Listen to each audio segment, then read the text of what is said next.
Hello guys, this is another quick tip for sketching.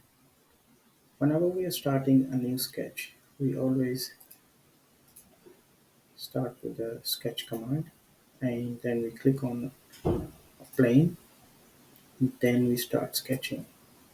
But instead of doing selecting a plane, we can just go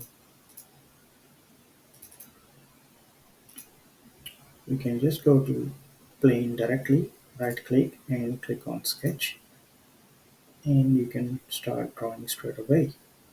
Or there is another setting actually in options where you can go to sketch and say just check auto rotate view normal to sketch plane, say OK, and then when you click on any plane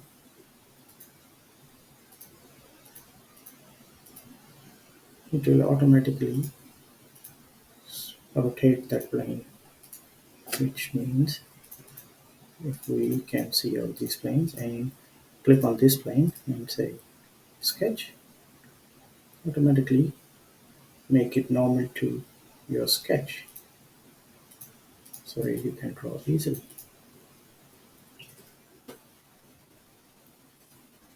Thank you very much guys. This is another tip for the day. Please subscribe for more videos.